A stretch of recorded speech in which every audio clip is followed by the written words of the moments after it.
حضرت صلی اللہ علیہ وآلہ وسلم پر وحی کا ابتدائی دور اچھے سچے پاکیزہ خوابوں سے شروع ہوا۔ آپ خواب میں جو کچھ دیکھتے وہ صبح کی روشنی کی طرح صحیح اور سچا ثابت ہوتا۔ پھر من جانب قدرت آپ تنہائی پسند ہو گئے اور آپ نے غار حرا میں خلوت نشینی اختیار فرمائی اور کئی دن اور رات وہاں مسلسل عبادت اور یاد الہی و ذکر میں مشغول رہنے لگے۔ جب تک گھر آنے کو دل نہ چاہتا توشہ ہمراہ لیے ہوئے وہاں رہتے۔ توشہ ختم ہونے پر ہی اہلیہ محترمہ حضرت خدیجہ رضی اللہ تعالی عنہا کے پاس تشریف لاتے اور کچھ توشہ ہمراہ لے کر پھر وہاں جا کر خلوت گزین ہو جاتے۔ یہی طریقہ جاری رہا یہاں تک کہ آپ پر حق منکشف ہو گیا اور آپ غار حرا ہی میں قیام پذیر تھے کہ اچانک حضرت جبرائیل علیہ السلام آپ کے پاس حاضر ہوئے اور کہنے لگے کہ اے محمد پڑھو۔ آپ فرماتے ہیں کہ میں نے کہا کہ میں پڑھنا نہیں جانتا۔ آپ صلی اللہ علیہ وسلم فرماتے ہیں کہ فرشتے نے مجھے پکڑ کر اتنے زور سے بھینچا کہ میری طاقت جواب دے گئی۔ پھر مجھے چھوڑ کر کہا پڑھو۔ میں نے پھر وہی جواب دیا کہ میں پڑھا ہوا نہیں ہوں۔ اس فرشتے نے مجھ کو نہایت ہی زور سے بھینچا کہ مجھ کو سخت تکلیف محسوس ہوئی۔ پھر اس نے کہا کہ پڑھ۔ میں نے کہا میں پڑھا ہوا نہیں ہوں۔ فرشتے نے تیسری بار مجھ کو پکڑا اور تیسری مرتبہ پھر مجھ کو بھینچا۔ پھر مجھے چھوڑ دیا اور کہنے لگا کہ پڑھو اپنے رب کے نام کی مدد سے جس نے پیدا کیا اور انسان کو خون کی پھٹکی سے بنایا۔ پڑھو اور آپ کا رب بہت ہی مہربانیاں کرنے والا ہے۔ پس یہی آیتیں آپ حضرت جبرائیل علیہ السلام سے سن کر اس حال میں غار حرا سے واپس ہوئے کہ آپ کا دل اس انوکھے واقعے سے کانپ رہا تھا۔ آپ حضرت خدیجہ کے ہاں تشریف لائے اور فرمایا کہ مجھے کمبل اوڑھا دو، مجھے کمبل اوڑھا دو۔ لوگوں نے آپ کو کمبل اوڑھا دیا۔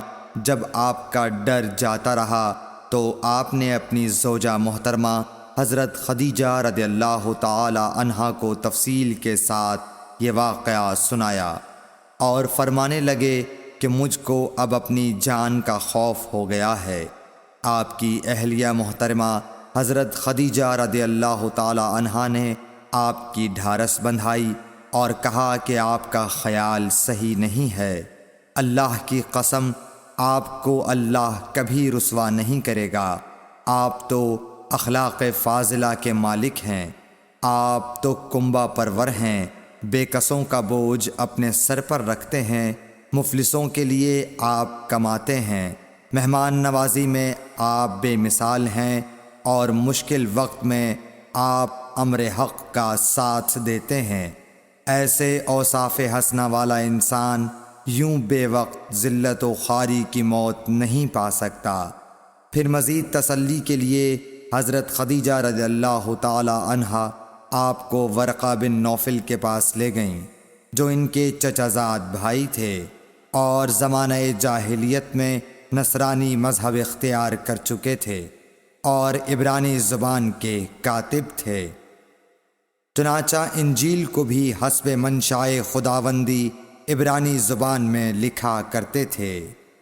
انجیل سریانی زبان میں نازل ہوئی تھی، پھر اس کا ترجمہ عبرانی زبان میں ہوا۔